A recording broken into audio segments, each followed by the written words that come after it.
ಮಂಡ್ಯದಲ್ಲಿ ಹನುಮಧ್ವಜ ತೆರವುಗೊಳಿಸಿದ್ರು ಅನ್ನುವಂಥ ಒಂದು ವಿಚಾರ ಕಾಡ್ಗಿಚ್ಚಿನಂತೆ ಹಬ್ಬಿದೆ. ಈಗ ಜಿಲ್ಲಾಧಿಕಾರಿ ಕಚೇರಿ ಬಳಿ ಜಮಾಯಿಸಿರುವಂತಹ ಕೇಸರಿ ಶಾಲು ಧರಿಸಿರುವಂತಹ ಬಿಜೆಪಿ ಕಾರ್ಯಕರ್ತರು, ಬಿಜೆಪಿಗೆ ಈಗ ಜೆಡಿಎಸ್ ಕಾರ್ಯಕರ್ತರು ಕೂಡ ಸಾಥ್ ನೀಡಿದ್ದಾರೆ. ಜಿಲ್ಲಾಧಿಕಾರಿಯ ಕಚೇರಿ ಬಳಿ ಈಗ ಮಾಜಿ ಸಿಎಂ ಕುಮಾರಸ್ವಾಮಿ ಆದಿಯಾಗಿ ಸುರೇಶ್ ಕುಮಾರ್, ಪ್ರೀತಮ್ ಗೌಡ ಇವರೆಲ್ಲರೂ ಕೂಡ ಈಗಾಗಲೇ ಬಿಜೆಪಿಗೆ ಬೆಂಬಲವನ್ನ ನೀಡಿ ಬಂದಿದ್ದಾರೆ. ಸುರೇಶ್ ಗೌಡ ಕೂಡ ಈಗಾಗಲೇ ಸ್ಥಳದಲ್ಲಿರುವಂತದನ್ನ ನೋಡ್ತಾ ಇದ್ದೀವಿ. ಸಿಟಿ ರವಿ ಅವರನ್ನ ಗಮನಿಸಬಹುದು. ಜಿಲ್ಲಾಧಿಕಾರಿ ಕಚೇರಿ ಮುಂಭಾಗ ಈಗ ಮಾಜಿ ಮುಖ್ಯಮಂತ್ರಿ ಕುಮಾರಸ್ವಾಮಿ ಮಾತಾಡ್ತಾ ಇದ್ದಾರೆ. ಭಗವಧ್ವಜ ಹನುಮಧ್ವಜವನ್ನ ತೆಗೆದಿರುವಂತಹ ಒಂದು ವಿಚಾರಕ್ಕೆ ಸಂಬಂಧಪಟ್ಟಂತೆ ಈಗ ಈ ವಿಷಯ ಕಾಡ್ಗಿಚ್ಚಿನಂತೆ ಮಂಡ್ಯದಾದ್ಯಂತ ಹಬ್ಬಿದೆ.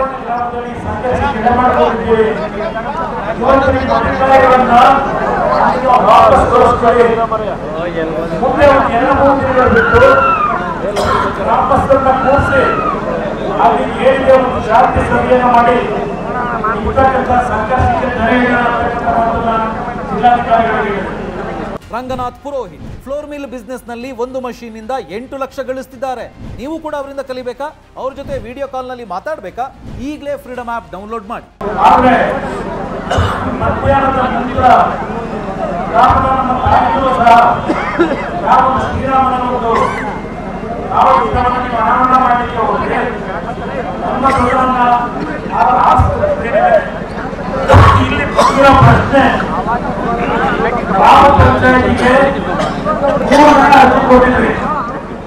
ಒಬ್ಬರು ಯೋಗೇಶ್ ಅಂತಕ್ಕಂಥವರು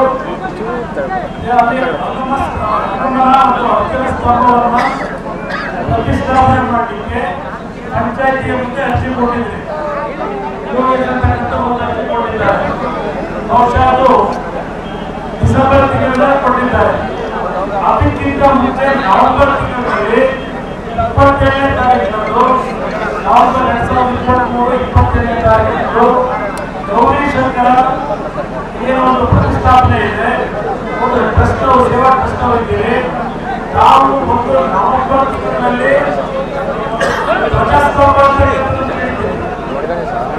ಧ್ವಜಸ್ತಂಭವನ್ನು ನಿಲ್ಲಿಸಲಿಕ್ಕೆ ಪಂಚಾಯತ್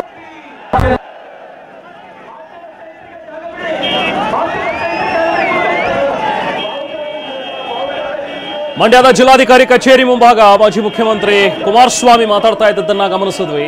ಗ್ರಾಮಸ್ಥರನ್ನ ಕರೆದು ಮಾತಾಡಿ ವಿಷಯವನ್ನ ಬಗೆಹರಿಸಬಹುದಿತ್ತು. ಆದರೆ ಏಕಾಏಕಿಯಾಗಿ ಈ ರೀತಿಯಾಗಿ ಧ್ವಜವನ್ನ ಕೆಳಗಿಳಿಸಿರುವಂತದ್ದು ಇದು ಸರಿಯಲ್ಲ. ನಾನು ಕೂಡ ಜಿಲ್ಲಾಧಿಕಾರಿಗಳಿಗೆ ಸೂಚನೆಯನ್ನು ಕೊಟ್ಟಿದ್ದೆ ಅನ್ನುವಂಥ ಒಂದು ಮಾತುಗಳನ್ನ ಕೂಡ ಕುಮಾರಸ್ವಾಮಿ ಅವರು ಆಡ್ತಾ ಇದ್ದಾರೆ. ಇವತ್ತಿನ ಇಡೀ ಪ್ರಹಸನದಲ್ಲಿ, ಇವತ್ತಿನ ಇಡೀ ಎಪಿಸೋಡ್ ನಲ್ಲಿ ತುಂಬಾನೇ ಇಂಟ್ರೆಸ್ಟಿಂಗ್ ಅನ್ನುವಂಥ ವಿಚಾರ ಅಂತ ಹೇಳಿದ್ರೆ ಕುಮಾರಸ್ವಾಮಿ ಅವರು ಕೇಸರಿ ಶಾಲ್ ಅನ್ನ ಧರಿಸಿಕೊಂಡು ಅಲ್ಲಿ ಕಾಣಿಸ್ಕೊಂಡಿರುವಂತದ್ದು. ಯಾಕಂದ್ರೆ ಇದುವರೆಗೂ ಕೂಡ ಹಸಿರು ಶಾಲ್ನಲ್ಲಿ ಕಾಣಿಸ್ಕೊಳ್ತಾ ಇದ್ದಂತಹ ಕುಮಾರಸ್ವಾಮಿ ಇವತ್ತು ಕೇಸರಿ ಶಾಲ್ ಅನ್ನ ಧರಿಸಿಕೊಂಡು ಬಿಜೆಪಿಯ ಕಾರ್ಯಕರ್ತರಿಗೆ, ಬಿಜೆಪಿಗೆ ಈಗ ಸಪೋರ್ಟಿಗೆ ಬಂದು ನಿಂತು ಈಗ ಮಾತಾಡ್ತಾ ಇದ್ದಾರೆ ಮಾಜಿ ಮುಖ್ಯಮಂತ್ರಿ ಕುಮಾರಸ್ವಾಮಿ. ಹಾಗೆ ತಮ್ಮ ಮಾತುಗಳನ್ನ ಆರಂಭ ಮಾಡಿದ್ದೇನೆ ಜೈ ಶ್ರೀರಾಮ್ ಅನ್ನುವಂಥ ಒಂದು ಘೋಷಣೆಯಿಂದಾಗಿ. ಜೈ ಶ್ರೀರಾಮ್ ಅಂತ ಹೇಳಿ ಘೋಷಣೆ ಕೂಗಿ ಮಾತನಾಡ್ತಾ ನಮ್ಮ ನಾಡಿನ ಸಂಸ್ಕೃತಿ ಹನುಮನನ್ನ ಪ್ರತಿದಿನ ನಾವು ಪ್ರಾರ್ಥನೆ ಮಾಡ್ತೀವಿ ಅನ್ನುವಂಥ ಒಂದು ಮಾತುಗಳನ್ನ ಕುಮಾರಸ್ವಾಮಿ ಅವರು ಇವತ್ತು ಹೇಳಿದ್ದಾರೆ. ಮಂಡ್ಯ ತಾಲೂಕಿನ ಕೆರಗೋಡ್ನಲ್ಲಿ ಹನುಮಧ್ವಜವನ್ನ ತೆಗೆದಿರುವಂತಹ ಒಂದು ವಿಚಾರಕ್ಕೆ ಸಂಬಂಧಪಟ್ಟಂತೆ ನಡೀತಾ ಇರುವಂತಹ ಪ್ರತಿಭಟನೆ ಇದು. ದೃಶ್ಯಗಳಲ್ಲಿ ಗಮನಿಸಬಹುದು. ಕೆಲವೊಂದು ಕಡೆ ಕಿಡಿಗೇಡಿಗಳು ಈಗಾಗಲೇ ವಾಹನಗಳನ್ನ ಜಖಂಗೊಳಿಸೋದು, ಟೂ ವೀಲರ್ಗಳನ್ನ ಹಾಳು ಮಾಡುವಂಥದ್ದು, ಈ ಕೆಲಸಗಳು ಕೂಡ ಆಗ್ತದೆ. ಕಲ್ಲು ತೂರಾಟವನ್ನ ಕೂಡ ನಡೆಸಿದ್ದಾರೆ.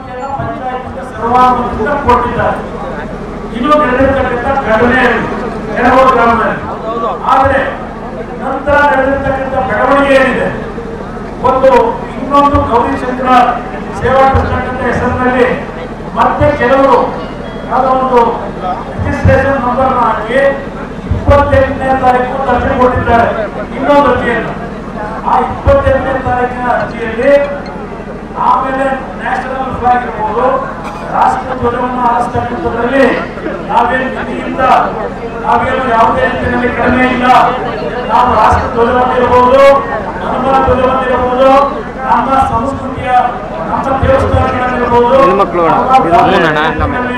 ಧ್ವಜವನ್ನು ಹಾರಿಸ್ತಕ್ಕಂಥದ್ದು, ನಮ್ಮ ಕನ್ನಡ ಬಾವುಟವನ್ನು ಹಾರಿಸ್ತಕ್ಕಂಥದ್ದು ಇಲ್ಲಿ ಎಷ್ಟು ಕಾಳಜಿ ಇದೆ ಅದರ 2 ಪಟ್ಟು ಹೆಚ್ಚಿನ ಕಾಳಜಿ ನಾವಿರ್ತಕ್ಕಂಥ ಇಲ್ಲಿ ರಾಷ್ಟ್ರೀಯ ರಾಣಿ ಬೆಳೆದಿದೆ. ನಂತರ ಆ ಒಂದು ಇನ್ನೊಂದು ಟ್ರಸ್ಟಿಂದ ಒಂದು ಮುಚ್ಚಳಿಕೆ ಬಳಸ್ಕೊಂಡಿದ್ದೇವೆ ಅಂತ ಹೇಳಿ ಅದು ಮುಚ್ಚಳಿಕೆಯನ್ನ ಈ ಘಟನೆಗಳು ನಡೆಯತಕ್ಕಂಥ ಸಂದರ್ಭದಲ್ಲಿ ಕ್ರಿಯೇಟ್ ಮಾಡ್ಕೊಂಡಿದ್ದಾರೋ ಇದನ್ನ ಇವತ್ತು ತನಿಖೆ ಆಗಬೇಕಾಗಿದೆ. ಗ್ರಾಮದಲ್ಲಿ ಎಲ್ಲ ರೀತಿಯ ಒಂದು ಸೌಹಾರ್ದ ಮನೋಭಾವದಲ್ಲಿ ಶಾಂತಿಯಿಂದ ಇದ್ದಂತ ಕೆಲವರಿಂದ ಎಲ್ಲ ತಂದೆ ತಾಯಿಗಳು ಅಣ್ಣ ತಮ್ಮಂದಿರು ಸೌಹಾರ್ದ ಮನೋಭಾವದಲ್ಲಿ ನಾವೆಲ್ಲರೂ ಸೇರಿ ನಿರ್ಮಾಣದಲ್ಲಿ ಆ ಧ್ವಜಸ್ತಂಭವನ್ನು ರಚನೆ ಮಾಡ್ತೀವಿ. ಧ್ವಜಸ್ತಂಭವನ್ನು ಕಟ್ಟಿದ್ದೀವಿ. ಇವತ್ತು ಆ ಧ್ವಜಸ್ತಂಭದಲ್ಲಿ ನನಗೆ ಸಿಕ್ಕಂತ ಮಾಹಿತಿ 16ನೇ ತಾರೀಕು 15ನೇ ತಾರೀಕು ಕೆಲವು ಪತ್ರ ವ್ಯವಹಾರಗಳನ್ನು ಮಾಡಿಕೊಂಡಿದ್ದಾರೆ. ಅದೆಲ್ಲವನ್ನ ತಿಳಿಸಿದ್ದೇನೆ. ಅದೆಲ್ಲ ಒಂದು ಭಾಗ. ಇಲ್ಲಿ ಇರ್ತಕ್ಕಂಥ ಪ್ರಶ್ನೆ ನಾನು ಜಿಲ್ಲಾಧಿಕಾರಿಗೆ ನೇರವಾಗಿ ಸರ್ಕಾರಕ್ಕೆ ನೇರವಾಗಿ ಕೇಳಲಿಕ್ಕೆ ಬಯಸ್ತೇನೆ. ಇವತ್ತು ನೀವು 15 ಕಿಲೋಮೀಟರ್ಗಳ ಪಾದಯಾತ್ರೆಯನ್ನು ಮಾಡ್ತಕ್ಕಂಥದಕ್ಕೆ ಸರ್ಕಾರದ ಉತ್ತರಿತರ ಇಲ್ಲಿ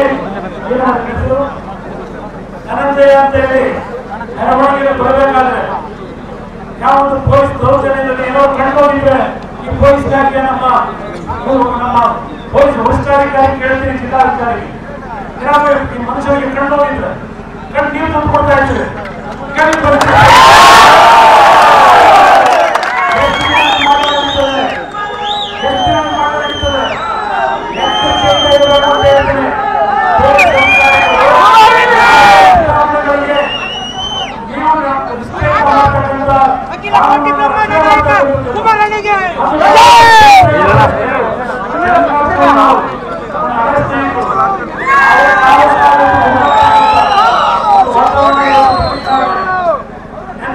ಜಿಲ್ಲಾಧಿಕಾರಿಗಳಿಗೆ ಅಷ್ಟೊಂದು ಬಹಳ ಮನವಿ ಮಾಡಿದ್ದೇನೆ. ಇವತ್ತು ಪೊಲೀಸ್ ಅಧಿಕಾರಿಗಳನ್ನು ಕಳಿಸಿದ್ದೇನೆ. ಅವನ್ನೆಲ್ಲರೂ ವಾಪಸ್ ಕಳಿಸಿ ಕೂತು ಗ್ರಾಮಸ್ಥರ ಎಲ್ಲರ ಜೊತೆ ಚರ್ಚೆ ಮಾಡಿ ಗ್ರಾಮದ ಏನಂತೂ ಅವರ ಭಾವನೆಗಳಿದೆ ಆ ಭಾವನೆಗಳಿಗೆ ಎಲ್ಲೂ ಧಕ್ಕೆ ಬರದೇ ಇರ್ತಕ್ಕಂಥ ರೀತಿಯಲ್ಲಿ ತೀರ್ಮಾನಗಳಾಗಬೇಕಾಗ್ತದೆ. ಮಧ್ಯಾಹ್ನ 3 ಗಂಟೆಗೆ ಉತ್ತರದಲ್ಲಿ ಅಧಿಕಾರ ಇದೆ ಅಂತೇಳಿ ಆರಿಸ್ತಕ್ಕಂಥ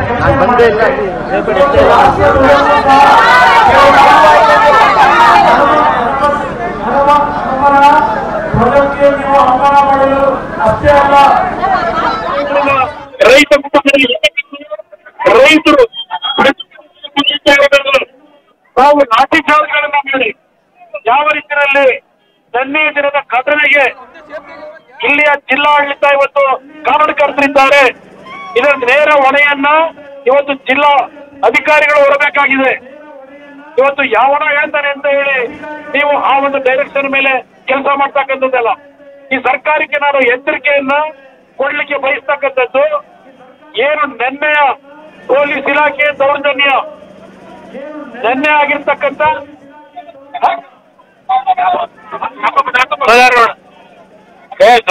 ಇಲ್ಲ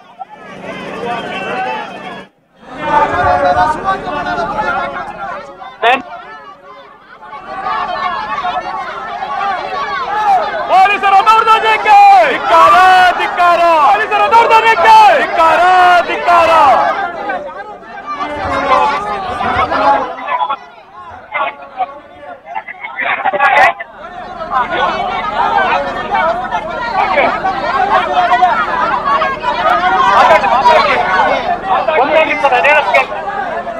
ನಾನು ಹೇಳೋದಕ್ಕೆ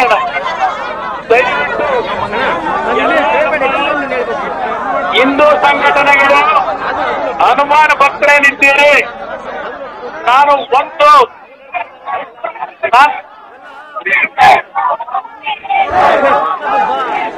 ಒಂದೇ ನಿಮಿಷ ನಾನು ಅದಕ್ಕೋಸ್ಕರಲೇ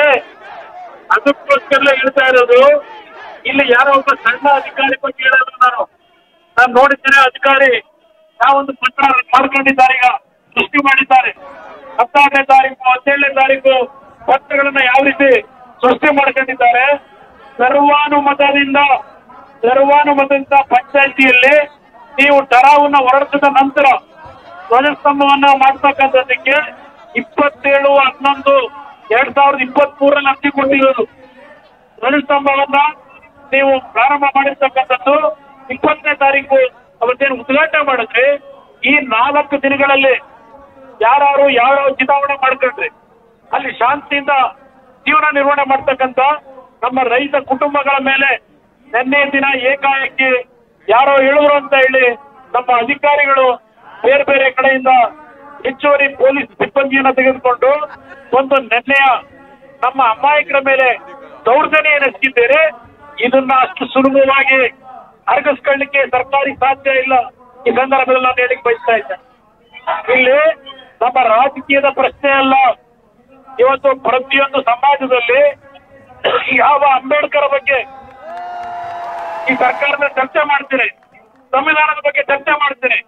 ಸಂವಿಧಾನದಲ್ಲಿ ಪ್ರತಿಯೊಬ್ಬ ವ್ಯಕ್ತಿಗೆ ಎಲ್ಲಾ ರೀತಿಯ ಒಂದು ಅವನ ಜೀವನದಲ್ಲಿ ಆ ವ್ಯಕ್ತಿಯಲ್ಲಿರ್ತಕ್ಕಂಥ ಭಾವನೆಗಳನ್ನ ಅನುಷ್ಠಾನಕ್ಕೆ ತರ್ತಕ್ಕಂಥದಕ್ಕೆ ಅವಕಾಶವನ್ನ ಬಾಬಾ ಸಾಹೇಬ್ ಅಂಬೇಡ್ಕರ್ ಅವರು ಪ್ರತಿಯೊಬ್ಬ ನಾಗರಿಕರಿಗೆ ಆ ಸಂವಿಧಾನದಲ್ಲಿ ಕೊಟ್ಟಿರ್ತಕ್ಕಂಥದ್ದು.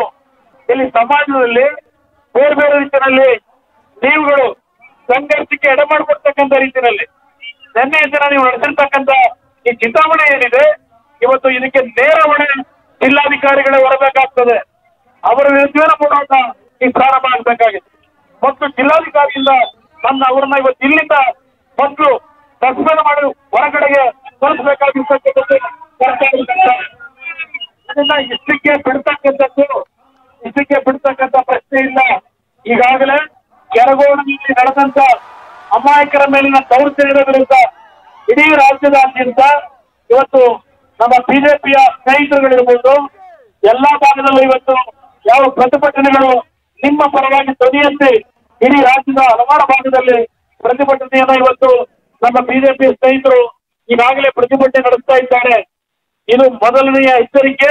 ನಮ್ಮ ಸಿ.ಟಿ. ರವಿ ಅವರನ್ನು ಮಾತು ಹೇಳುದು, ಯಾವ ಹನುಮಂತನನ್ನ ಕೆಣಕಿ ಲಂಕಾ ದಹನವಾಯಿತು, ಯಾವ ಹನುಮಂತನ ಕೆಣಕಿ ರಾವಣನ ಹತ್ಯೆ ಆಯಿತು, ಆ ರೀತಿಯ ಒಂದು ಇತಿಹಾಸ ನಮ್ಮ ದೇಶದ ಸಂಸ್ಕೃತಿಯಲ್ಲಿ ಪ್ರತಿನಿತ್ಯ ನಾವೇನು ಕಾಣ್ತಾ ಇದ್ದೇವೆ. ಈ ರೀತಿಯ ನಿಮ್ಮ ದುರಾಡಳಿತ ಇವತ್ತು ನಮ್ಮ ರೈತರು ಬೆಳೆ ಬೆಳಲಿಕ್ಕಾಗದೆ ಸಂಕಷ್ಟಗಳಿದ್ದಾಗ ಪರಿಹಾರ ಕೊಡ್ತಕ್ಕಂಥ ಯೋಗ್ಯತೆ ಇಲ್ಲಿರ್ತಕ್ಕಂಥ ನೀವು ಅಮಾಯಕ ರೈತರ ಮೇಲೆ ದೌರ್ಜನ್ಯ ನಡೆಸಿ ಇವತ್ತು ಕೆರಗೋಡಿನಲ್ಲಿ ಇಂಥ ಒಂದು ಘಟನೆಗೆ ಕಾರಣಕರ್ತರಾಗಿರ್ತಕ್ಕಂಥವ್ರು ಯಾರೇ ಇರಲಿ ಅವರ ಮೇಲೆ ಇವತ್ತು ಸರ್ಕಾರ ಕ್ರಮ ತೆಗೆದುಕೊಳ್ಬೇಕು ಅಂತಕ್ಕಂಥದ್ದನ್ನ ಈ ರಾಜ್ಯದ ಮುಖ್ಯಮಂತ್ರಿಗೆ ಜಿಲ್ಲಾಡಳಿತ ಅಂದ್ರೆ ಎಲ್ಲ ಸೇರ್ತಾರೆ. ಜಿಲ್ಲಾಡಳಿತ ಅಂದ್ರೆ ಎಲ್ಲ ಸೇರ್ತಾರೆ. ಅದು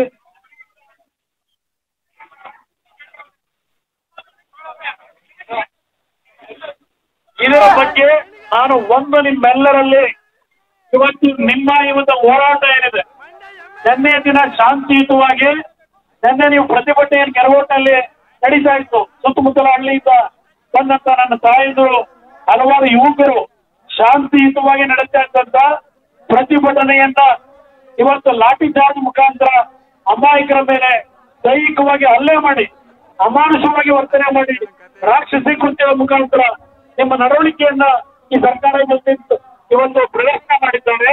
ಇದರ ವಿರುದ್ಧವೇ ನನ್ನ ಬಿಜೆಪಿಯ ಸ್ನೇಹಿತರಾಗಿರ್ತಕ್ಕಂಥ ಸಿ.ಟಿ. ರವಿ ಅವರಿರ್ಬೋದು, ನನ್ನ ವಿರೋಧ ಪಕ್ಷದ ನಾಯಕರು ಅಶೋಕ್ ಅವರಿರ್ಬೋದು, ಅಶ್ವತ್ಥನಾರಾಯಣ ಅವರಿರ್ಬೋದು, ಸುರೇಶ್ ಗೌಡ್ರ ಬಹುಶಃ ನಿನ್ನೆ ಬೆಳಿಗ್ಗೆಯಿಂದ ಸಂಜೆವರೆಗೂ ನಿಮ್ ಜೊತೆಯಲ್ಲೇ ಇರ್ತಕ್ಕಂಥದ್ದು ನಾನು ಗಮನಿಸಿದ್ದೇನೆ.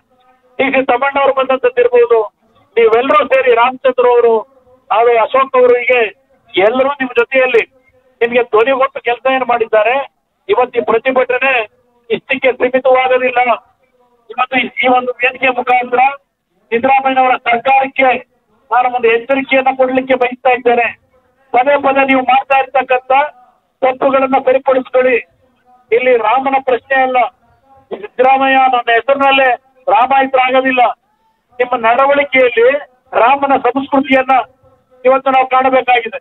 ಬರೀ ರಾಮನ ಹೆಸರನ್ನ ಇಟ್ಕೊಂಡ್ರಾಗಲ್ಲ, ನಿಮ್ಮ ನಡವಳಿಕೆ ಮುಖ್ಯ ಅನ್ನೋದನ್ನ ಸಿದ್ದರಾಮಯ್ಯ ಅರ್ಥ ಮಾಡ್ಕೋಬೇಕು. ನಿಮ್ಮ ಅಧಿಕಾರಿಗಳು ನನ್ನ ಅಮಾಯಕರ ಮೇಲೆ ದೌರ್ಜನ್ಯ ನಡೆಸಿರ್ತಕ್ಕಂಥದ್ದನ್ನ ಇವತ್ತು ನೀವು ವಹಿಸ್ಕೊಂಡು ಮಾತಾಡೋದಾದ್ರೆ, ನೀವು ಜನಪರವಾದ ಆಡಳಿತ ನಡೆಸಲಿಕ್ಕೆ ಜನತೆ ನಿಮ್ಮನ್ನು ಆಯ್ಕೆ ಮಾಡಿದ್ದಾರೋ, ಜನವಿರೋಧಿಯ ಆಡಳಿತವನ್ನು ಮಾಡಿ ಅಂತ ನಿಮಗೆ ಅಧಿಕಾರ ಕೊಟ್ಟಿದ್ದಾರೋ, ಇದನ್ನು ನಾನು ಪ್ರಶ್ನೆ ಮಾಡಬೇಕಾಗ್ತದೆ. ಇದನ್ನ ಇಲ್ಲಿಗೆ ನಿಲ್ಲಿಸ್ಲಿಕ್ಕಾಗಲ್ಲ. ನಿಮ್ಮ ಹೋರಾಟಕ್ಕೆ ನಿಮ್ಮ ಜೊತೆಯಲ್ಲಿ ನಾವು ಸದಾ ಇದ್ದೇವೆ. ಇದು ರಾಜಕೀಯದ ಹೋರಾಟ ಅಲ್ಲ, ನಮ್ಮ ಸ್ವಾರ್ಥದ ಹೋರಾಟ ಅಲ್ಲ. ಇಲ್ಲಿ ಇರ್ತಕ್ಕಂಥದ್ದು ಕೆರಗೋಡಿನ ಜನತೆ ನಿಮ್ಮ ಕಷ್ಟಪಟ್ಟು ಸಂಪಾದನೆ ಮಾಡಿರ್ತಕ್ಕಂಥ ನಿಮ್ಮ ದಿನನಿತ್ಯದ ನಿಮ್ಮ ಕೃಷಿ ವೃತ್ತಿಯಲ್ಲಿ ಬಂದಿರತಕ್ಕಂಥ ಹಣವನ್ನ ಉಳಿತಾಯ ಮಾಡಿ ಇವತ್ತು ಯಾವೊಂದು ಧ್ವಜಸ್ತಂಭವನ್ನ ಅಲ್ಲಿ ನಿರ್ಮಾಣ ಮಾಡಬೇಕು ಅಂತ ಹೊರಟ್ರಿ. ಯಾವ ಸರ್ಕಾರದ ಭಿಕ್ಷೆ ಬಿಡಲಿಲ್ಲ ನೀವು. ನಿನ್ನೆ ದಿನ ಮಂತ್ರಿ ಹೇಳ್ತಾರೆ ನಾವು ಆರ್ಥಿಕವಾಗಿ ಶಕ್ತಿ ಕೊಟ್ಟು ಬೇರೆ ಇನ್ನೊಂದು ಧ್ವಜಸ್ತಂಭವನ್ನ ಮಾಡ್ಲಿಕ್ಕೆ ಜೊತೆಲಿರ್ತೇವೆ ಅಂತಕ್ಕಂಥ ಮಾತೇನ್ ಹೇಳ್ತೇನೆ. ನಿಮ್ಮ ದುಡ್ಡು ಮತ್ತು ನಮಗೆ ಬೇಕಿಲ್ಲ, ನೀವು ದುಡ್ಡು ಕೊಡೋದು ನಮ್ಗೆ ಮುಖ್ಯ. ಇಲ್ಲಿರ್ತಕ್ಕಂಥ ಪ್ರತಿಯೊಂದು ಪ್ರಜೆಯ ಪ್ರಾಣದ ಜೊತೆ ಚೆಲ್ಲಾಟ ಆಡ್ತಾ ಇದ್ದೀರಿ. ಅವರ ಭಾವನೆ ವಿರುದ್ಧ ನೀವೇ ನಡೀತಾ ಇದ್ದೀರಿ. ಇದರ ವಿರುದ್ಧ ನಮ್ಮ ಜನತೆಯ ಹೋರಾಟ ಇದೆ. ಯಾವುದೇ ಒಂದು ರಾಜಕೀಯದ ಒಂದು ಲಾಭ ನಷ್ಟಕ್ಕೆ ಹೋರಾಟ ಅಲ್ಲ. ನಾನಿವತ್ತು ಇಲ್ಲಿ ಬಂದಿರ್ತಕ್ಕಂಥದ್ದು ಕಾನೂನುಬಾಹಿರವಾಗಿ ಎಲ್ಲಾ ರೀತಿಯಲ್ಲಿ ನಿಮ್ಮ ಉಲ್ಲಂಘನೆ ಏನಾಗಿದೆ, ಪಂಚಾಯತ್ ತೆಗೆದುಕೊಂಡಂತ ನಿರ್ಧಾರಗಳೇನಿದೆ, ಅದಾದ ನಂತರ ಸುಳ್ಳು ದಾಖಲೆಗಳನ್ನ ಸೃಷ್ಟಿ ಮಾಡಿ ಕಳೆದ 3-4 ದಿನದಲ್ಲಿ ಏನೇನು ನಿಮ್ಮ ರಾಜಕೀಯ ಮಾಡಿರ್ತಕ್ಕಂಥದ್ದು ರಾಜಕೀಯ ನಿಮ್ಮಿಂದ. ಇವತ್ತು ಅಲ್ಲಿಗೆ ಯಾರನ್ನ ಕೆಲವನ್ನ ಕರೀಬೇಕಾದ್ರೆ, ಆಹ್ವಾನ ಕೊಡ್ಬೇಕಾದ್ರೆ ನನಗ್ ಕೊಡ್ಲಿಲ್ಲ, ಮತ್ತೊಬ್ಬರಿಗೆ ಕೊಡ್ಲಿಲ್ಲ, ಇವ್ರು ಮಾಡಿರ್ತಕ್ಕಂಥ ಬೇರೆಯವ್ರಿಗೆ ಕರೆದು ಆಹ್ವಾನ ಕೊಟ್ಟಿದ್ರು ನಮಗ್ ಕೊಡ್ಲಿಲ್ಲ ಅಂತ ಹೇಳಿ ಅಧಿಕಾರಿಗಳನ್ನ ದುರುಪಯೋಗ ಪಡಿಸಿ ಅಧಿಕಾರಿಗಳ ಮುಖಾಂತರ ನಿಮ್ಮ ಅಧಿಕಾರದ ಅಮಲ್ನಲ್ಲಿ ಇವತ್ತು ಅಮಾಯಕರ ಮೇಲೆ ದೈಹಿಕವಾಗಿ ಹಲ್ಲೆ ಮಾಡಿ ಇವತ್ತೇನು ಇಂಥ ಒಂದು ಒತ್ತಡತನ ನಡೆಸಿದ್ದಾರೆ. ಇದರ ವಿರುದ್ಧ ನಿಮ್ಮ ಪರವಾಗಿ ಧ್ವನಿಯಕ್ಕೆ ನಾವಿಲ್ಲಿ ಬಂದಿರತಕ್ಕಂಥದ್ದು. ನಿಮ್ಮ ಜೊತೆಯಲ್ಲಿದ್ದೇವೆ. ಈ ಹೋರಾಟವನ್ನು ಇಲ್ಲಿಗೆ ನಿಲ್ಲಿಸ್ತಕ್ಕಂಥ ಪ್ರಶ್ನೆ ಇಲ್ಲ. ಕೆರಗೋಡಿನ ಧ್ವಜಸ್ತಂಭದ ಬಗ್ಗೆ ನಿನ್ನೆ ದಿನ ನಮ್ಮ ಅಧಿಕಾರಿಗಳು ನಾವೇನು ತಪ್ಪು ಮಾಡಿದ್ದೀರಿ ತಕ್ಷಣ ಒಂದು ಶಾಂತಿ ಸಭೆ ಕರೆಯೋದಷ್ಟೇ ಅಲ್ಲ, ಇವತ್ತು ಅಮಾಯಕರ ಮೇಲೆ ದೌರ್ಜನ್ಯ ನಡೆಸಿ ಇವತ್ತು ಯಾವತ್ತು ಮಾನಸಿಕವಾಗಿ ಅವರಿಗೆ ಕುಗ್ತಿದ್ದೀರಿ, ಅವರ ದೇಹಕ್ಕೆ ಅವತ್ತು ಪೆಟ್ಟು ಕೊಟ್ಟಿದ್ದೀರಿ. ಇದಕ್ಕೆ ಪ್ರಾಯಶ್ಚಿತ ಅಧಿಕಾರಿಗಳಿಗೆ ಆಗಲೇಬೇಕು. ಆ ಹಿನ್ನೆಲೆಯಲ್ಲಿ ಈ ಹೋರಾಟವನ್ನ ಇಲ್ಲಿಗೆ ನಿಲ್ಲಿಸ್ತಕ್ಕಂಥ ಪ್ರಶ್ನೆ ಇಲ್ಲ. ನಿಮ್ಮ ಜೊತೆಯಲ್ಲಿ ನಾವಿದ್ದೇವೆ. ಇವತ್ತು ಎಲ್ಲಿಯವರೆಗೆ ಸಿದ್ದರಾಮಯ್ಯನವರ ಹೆಸರಿನಲ್ಲಿ ರಾಮನ ಹೆಸರಿದ್ರೆ ಸಾಲದು, ಅವರ ನಡವಳಿಕೆಯಲ್ಲಿರಬೇಕು, ನಡವಳಿಕೆಯಲ್ಲಿ ಶ್ರೀರಾಮನ ತತ್ವಗಳಿರಬೇಕು ಅನ್ನುವಂಥ ಒಂದು ಮಾತುಗಳನ್ನ ಕುಮಾರಸ್ವಾಮಿ ಅವರು ಆಡಿದ್ದಾರೆ. ಸಿಎಂ ಸಿದ್ದರಾಮಯ್ಯ ವಿರುದ್ಧ HD ಕುಮಾರಸ್ವಾಮಿ ವಾಗ್ದಾಳಿ ನಡೆಸಿದ್ದಾರೆ. ಇವತ್ತು ಮಂಡ್ಯದ ಜಿಲ್ಲಾಧಿಕಾರಿ ಕಚೇರಿ ಬಳಿ ಮಾತನಾಡಿದಂತಹ ಕುಮಾರಸ್ವಾಮಿ, ಅಧಿಕಾರಿಗಳಿಗೆ ಪ್ರಾಯಶ್ಚಿತ್ತ ಆಗುವವರೆಗೂ ಕೂಡ ನಮ್ಮ ಹೋರಾಟ ಮುಂದುವರಿಯುತ್ತೆ. ರಾಜ್ಯ ಸರ್ಕಾರದ ಉದ್ದಟತನವನ್ನ ಪ್ರದರ್ಶಿಸಿದೆ ಇಲ್ಲಿ ರಾಜ್ಯ ಸರ್ಕಾರ. ಶಾಂತಿಯುತ ಪ್ರತಿಭಟನೆಯಲ್ಲಿ ಅಮಾಯಕರ ಮೇಲೆ ಹಲ್ಲೆ ನಡೆಸಿದೆ. ಮಂಡ್ಯದಲ್ಲಿ ಮಾಜಿ ಸಿಎಂ ಕುಮಾರಸ್ವಾಮಿ ವಾಗ್ದಾಳಿಯನ್ನು ನಡೆಸಿದ್ದಾರೆ. ಇವತ್ತು ಮಂಡ್ಯದ ಜಿಲ್ಲಾಧಿಕಾರಿ ಕಚೇರಿ ಬಳಿ ಜಮಾಯಿಸಿರುವಂತಹ ಬಿಜೆಪಿ ಮತ್ತು ಜೆಡಿಎಸ್ನ ಕಾರ್ಯಕರ್ತರು, ಈ ಪ್ರತಿಭಟನೆಯಲ್ಲಿ ಪಾಲ್ಗೊಂಡಿರುವಂತಹ ಮಾಜಿ ಮುಖ್ಯಮಂತ್ರಿ ಕುಮಾರಸ್ವಾಮಿ ಕೂಡ ಸರ್ಕಾರದ ವಿರುದ್ಧ ಹರಿಹಾಯ್ದಿದ್ದಾರೆ. ಸಿಎಂ ಸಿದ್ದರಾಮಯ್ಯ ನನ್ನ ಹೆಸರಲ್ಲಿ ರಾಮ ಇದ್ದಾನೆ ಅಂತ ಹೇಳ್ಕೊಳ್ತಾರೆ. ಹೆಸರಲ್ಲಿ ರಾಮ ಇದ್ರೆ ಮಾತ್ರ ಸಾಲೋದಿಲ್ಲ, ನಡವಳಿಕೆಯಲ್ಲಿ ರಾಮನ ತತ್ವ ಸಿದ್ಧಾಂತಗಳು ಇರಬೇಕು ಅನ್ನುವಂಥ ಒಂದು ಮಾತುಗಳನ್ನು ಕುಮಾರಸ್ವಾಮಿ ಅವರು ಆಡಿದ್ದಾರೆ. ಇದು ರಾಜಕೀಯ ಹೋರಾಟ ಅಲ್ಲ, ಇದು ರಾಜಕೀಯ ಹೋರಾಟವೂ ಅಲ್ಲ, ಸ್ವಾರ್ಥದ ಹೋರಾಟವೂ ಅಲ್ಲ. ನಮ್ಮ ಕಾರ್ಯಕರ್ತರ ಮೇಲೆ, ಹಿಂದೂ ಪರ ಕಾರ್ಯಕರ್ತರ ಮೇಲೆ ಹಲ್ಲೆ ನಡೀತಾ ಇರುವಂಥದ್ದನ್ನು ಖಂಡಿಸಿ ನಡೆಸ್ತಾ ಇರುವಂಥ ಒಂದು ಹೋರಾಟ ಇದು ಇಲ್ಲಿಗೆ ನಿಲ್ಲೋದಿಲ್ಲ ಅನ್ನುವಂಥ ಒಂದು ಮಾತುಗಳನ್ನು ಕೂಡ ಕುಮಾರಸ್ವಾಮಿ ಅವರು ತಾಡಿದ್ದಾರೆ. ಆಗಿರುವಂಥದ್ದಿಷ್ಟು, ಜನವರಿ 22ನೇ ತಾರೀಕು ಅಯೋಧ್ಯೆಯಲ್ಲಿ ರಾಮಲಲ್ಲಾ ಪ್ರಾಣ ಪ್ರತಿಷ್ಠಾಪನೆ ಕಾರ್ಯಕ್ರಮ ಏನಿತ್ತು, ಅದೇ ಸಂದರ್ಭದಲ್ಲಿ ಮಂಡ್ಯದ ಕೆರೂರಿನಲ್ಲೂ ಕೂಡ 22ನೇ ತಾರೀಕು ಒಂದು ಹನುಮಧ್ವಜವನ್ನು ಹಾರಿಸಲಾಯಿತು. 108 ಅಡಿ ಎತ್ತರದ ಒಂದು ಧ್ವಜಸ್ತಂಭದಲ್ಲಿ ಹನುಮಧ್ವಜವನ್ನು ಹಾರಿಸ್ತಾರೆ. ಅದಾದ ನಂತರ 26ನೇ ತಾರೀಕು ಮೊನ್ನೆ ಗಣರಾಜ್ಯೋತ್ಸವದ ಪ್ರಯುಕ್ತ ಅಲ್ಲಿನ ಜಿಲ್ಲಾಡಳಿತ ಹನುಮಧ್ವಜವನ್ನು ಕೆಳಗಿಳಿಸಿ ರಾಷ್ಟ್ರಧ್ವಜವನ್ನು ಅಲ್ಲಿ ಹಾರಿಸಲಾಗುತ್ತೆ. ಅದಾದ ನಂತರ ಸಂಜೆ ರೂಲ್ಸ್ ಪ್ರಕಾರ ರಾಷ್ಟ್ರಧ್ವಜವನ್ನು ಕೆಳಗಿಳಿಸಬೇಕು, ಆ ರಾಷ್ಟ್ರಧ್ವಜವನ್ನು ಕೆಳಗಿಳಿಸಲಾಗುತ್ತೆ. ಮತ್ತೆ ಆ ಗ್ರಾಮದ ಜನರೆಲ್ಲ ಸೇರಿಕೊಂಡು ಮತ್ತೆ ಅದೇ ದಿನ ಸಂಜೆ ಕೆರೋಡಿನ ಗ್ರಾಮಸ್ಥರು ಅದೇ ಧ್ವಜಸ್ತಂಭದಲ್ಲಿ ಹನುಮಧ್ವಜವನ್ನು ಹಾರಿಸ್ತಾರೆ. ಅಲ್ಲಿವರೆಗೂ ಎಲ್ಲವೂ ಕೂಡ ಶಾಂತಿಯುತವಾಗಿತ್ತು. ಯಾವುದೇ ರೀತಿಯಾದಂಥ ಒಂದು ವಿವಾದ, ಯಾವುದೇ ರೀತಿಯಾದಂಥ ತಕರಾರು ಯಾರಿಗೂ ಕೂಡ ಇರಲಿಲ್ಲ. ಆದರೆ ಮತ್ತೆ ಯಾವಾಗ 28ನೇ ತಾರೀಕು ಜಿಲ್ಲಾಡಳಿತ ಧ್ವಜವನ್ನು ಇಳಿಸೋದಕ್ಕೆ ಬಂತೋ ಆಗ ಈ ಒಂದು ಪ್ರತಿಭಟನೆಗಳು ಆರಂಭವಾಗಿದೆ.